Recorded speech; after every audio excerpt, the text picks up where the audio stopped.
नमस्कार। आज हम चर्चा करेंगे अनुलोम विलोम प्राणायाम और नाड़ी शोधन प्राणायाम। ठीक है ना।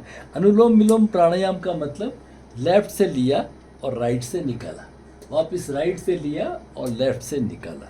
श्वास भरने को कहते हैं पूरक, छोड़ने को कहते हैं रेचक। इनहेल एक्सेल, है ना।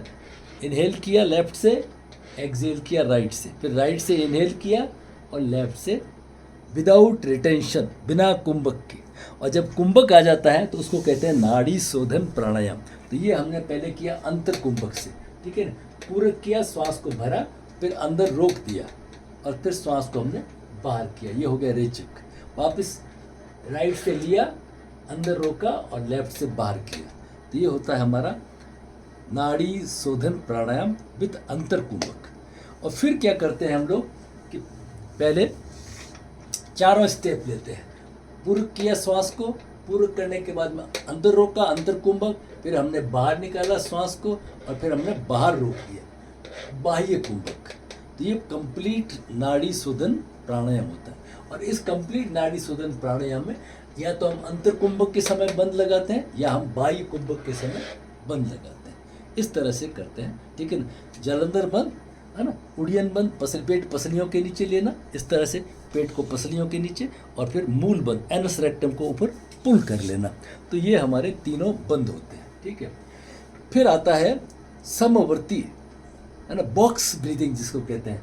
तो एक धारणा करने के लिए, धारणा करने से क्या होता है, चित्त हमारा एक पॉइंट पे फिक्स हो जाता है। जैसे हमने इनहेल किया, है ना, तो ये हमारी लेफ्ट साइड है, तो लेफ्ट अप देन होल्ड, है ना, फिर राइट डाउन, फिर hold. Inhale, inhale hold, exhale, exhale hold. तो सामने एक दूर एक वृत्त बनता हुआ जिसको बॉक्स ब्रीदिंग कहते हैं। Inhale, inhale hold, exhale, exhale hold. इसको हम कहते हैं समवर्ती प्राणायाम, बॉक्स ब्रीदिंग। तो इससे क्या होता है, इस तरह की चीज़ें करने से क्या होता है कि हमारा एक कंसंट्रेशन एक पॉइंट पे फिक्स हो जाता है। और या फिर हम क्या करते हैं, ऐसी कल्पना करते हैं कि दूर आकाश के ऊपर, दूर आकाश के ऊपर जैसे कोई सूर्य की कलम लेकर के, सूर्य की कलम हमने लिया है और हम उससे एक चित्र बना रहे हैं।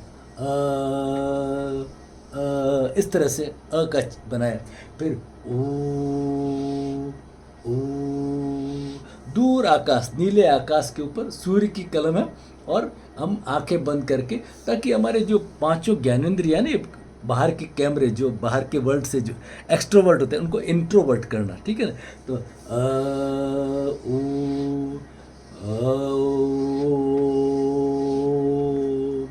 इस तरह से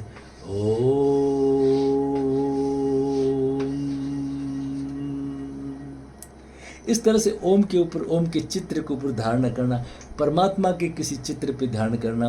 देश बंध चित्तस्य धारणा, किसी एक चीज, वो देश जो है हमारे शरीर का स्थान भी हो सकता है, भ्रूमध्य हो सकता है ना, हमारा कंठ प्रदेश हो सकता है, हमारा हृदय स्थल हो सकता है, हमारा ब्रह्मरंध्र हो सकता है, और या वो बाहर का हो सकता है। तो बाहर जैसे मान लीजिए हमने ओमकार का एक चित्र बना दिया, या परमात्मा का एक मूर्ति, जैसे शिवलिंग है, शिवलिंग के ऊपर हमने ध्यान किया, ये कहलाती है धारणा। इसको कहते हैं धारणा, देश बंद चित्तस्य धारणा। किसी देश के ऊपर, किसी उसके ऊपर लगातार देखते रहना। फिर क्या होता है, शिवलिंग और मैं एक हो जाते हैं, तो इसको कहते हैं ध्यान। मैं ही शिवलिंग के नीचे आ जाता हूँ, मैं और शिवलिंग एक हो गए, उसको कहते हैं ध्यान। और फिर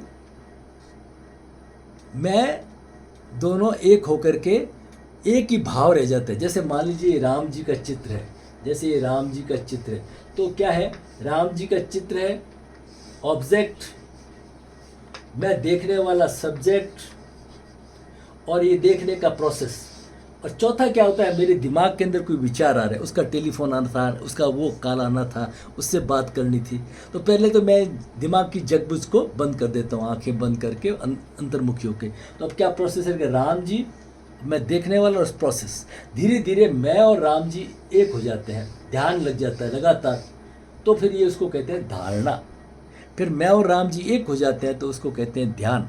फिर राम जी भी चले जाते हैं, सिर्फ उनके जो गुण है ना मर्यादा पुरुषोत्तम के, वो उनका एकदम रूप आ जाता है मुझ में, या मैं उन्हीं के वर्णन में लग जाता हूँ, सतत वही जीवन जीता हूँ, तो उसको कहते हैं समाधि, धारणा ध्यान समाधि, ये हमारे योग के समाधि के तीन स्टेप्स, अंतरंग ध्यान के 3 स्टेप्स हैं।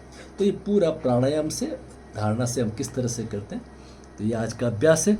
आपको पसंद आए तो आप इसको लाइक फॉरवर्ड करें। आपका बहुत बहुत धन्यवाद। हरि ओम।